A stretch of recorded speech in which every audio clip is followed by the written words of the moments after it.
আমার বিরুদ্ধে মামলা হলো ককটেল মারার মামলা। বাইতুল মোকাররমের উত্তর গেটে নাকি আমি ককটেল মারছি।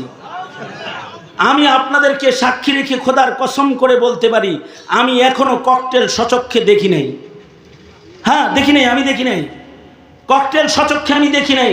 পত্রপত্রিকায় বইতে ছবি দেখছি ককটেলের, আমি ককটেল দেখি নাই।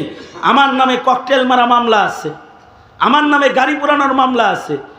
আমি কোনো মিছিলেই যাই না। যেদিনের তারিখে গাড়ি পোড়ানোর মামলা, ওই দিন আমি বরিশালে মাহফিলে বয়ান করতেছি। রিমান্ডে যখন আমাকে জিজ্ঞাসা করে, হুজুর এই মামলা এই কাম আপনি করতে পারলেন? আমি কই, আপনি দেখেন তো, ইন্টারনেটের যুগ, আমি কইছিলাম আমার লোকেশন কোনটা, মোবাইল ডাটা মোবাইলের এই টাওয়ার থেকে আপনি আনেন, আমার ফিরিস্তি আনেন যে আমার মোবাইলটা কোন নেটওয়ার্কের নিচে ছিল, অথবা আমার ভিডিও বয়ান চেক করেন আমি কোথায় ছিলাম। হুজুর আমরাও জানি আপনি বরিশালী ছিলেন। তাইলে আবার এগুলো জিজ্ঞেস করো, উপরের নির্দেশ হুজুর, উপরের নির্দেশ। উপরের নির্দেশে যদি জুলুম করে কেউ, তাকে আল্লাহ ছেড়ে দেন না, আল্লাহ তাআলাও ছেড়ে দেন না। তাকে জুলুম করলে আল্লাহ ছাড়েন না। গণভবনের ইট উট কিচ্ছু নাই, চতুর্দিকের ইট লয়ে গেছে ছাত্ররা। শোনেন, ইবাদতের গুণ অনেকের আছে, আত্মিক কিছু গুণ আছে। এটা আমার আলোচনার শেষ কথা। আজকের প্রধান অতিথি আমার মনে হয় ভাইজান বসে আছেন। আমি লম্বা কথা বলবো না, আর অনেক রাত হয়ে গেছে, লম্বা কথা বলার সময়ও নাই। সেটা হলো এই যে ইবাদতের গুণ অনেকের আছে, কিন্তু আত্মিক হালত যদি কারোর খারাপ হয়, কারোর ভেতরে যদি নেফাকত রয়, ওই ইবাদত দিয়ে কিন্তু আল্লাহ পাওয়া যায় না। এই কারণে নবীজির দাড়ি আর টুপির সুন্নতের চাইতে অনেক বেশি গুরুত্বপূর্ণ সুন্নত নবীজির চারিত্রিক সুন্নত। ঠিক আসতে বলেন, জোরে কোন ঠিক না?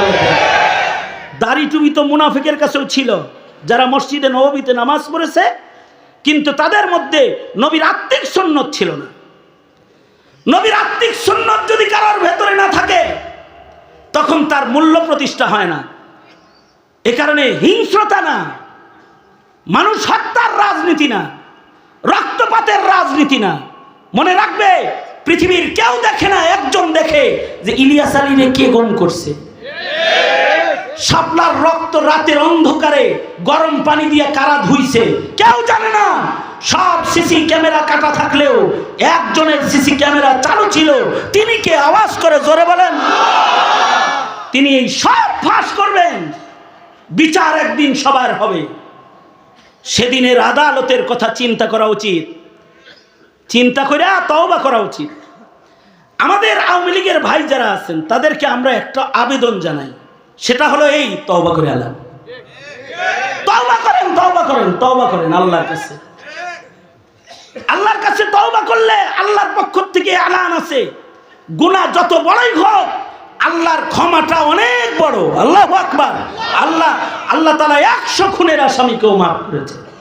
কিন্তু তওবা না করে ইসকন সেজে আমার দেশের মুসলমানের রক্ত নিবেন, হিসাব করায় গন্ডায় বুঝে নেওয়া হবে, করায় গন্ডায় বুঝে নেওয়া হবে। সুতরাং চারিত্রিক গুণাবলী দরকার। সার্বিকভাবে ইবাদত ও চরিত্রের গুণের মাধ্যমেই আমাদের মূল্যায়ন কার কাছে প্রতিষ্ঠা পাবে? জোরে আওয়াজ করে বলেন, কার কাছে? আল্লাহর কাছে। সুতরাং নামাজ ছাড়া যাবে? কারোর উপরে জুলুম করা যাবে? রক্তপাত আর হত্যার রাজনীতি করা যাবে? সন্ত্রাস আর চাঁদাবাজের রাজনীতি করা যাবে? রিজার্ভ ফান্ড উধাও আর আঙ্গুল ফুলে কলা গাছ রাজনীতি করে দেশের জনগণের সংকট পয়দা করার রাজনীতি করা যাবে? যাবে না। আল্লাহর সন্তুষ্টির কাজ করতে হবে। কদমে কদমে, শ্বাসে শ্বাসে বান্দার ধান্দা একটাই থাকবে, রেজায়ে মাওলা। কারণ আল্লাহ যদি খুশি হয়ে যায়, তাহলে ইন্ডিয়ারও বেল নাই, আমেরিকারও বেল নাই। আল্লাহ খুশি হয়ে গেলে, কারণ আল্লাহ যার সাথে আছে সে একাই সকল অপশক্তির জন্য যথেষ্ট, একাই যথেষ্ট। 313 জন ছিল বদরে, বিজয়ের ডঙ্কা আল্লাহ বাজাইছে। এই মুশরিকদের চতুর্দিকের ভিড় ভারতকে দেখে এদেশের স্বাধীন সার্বভৌম দেশের স্বাধীনতাকে রক্ষার ভয় ভীতি দিলের ভেতরে রাখার কোনো অবকাশ নাই।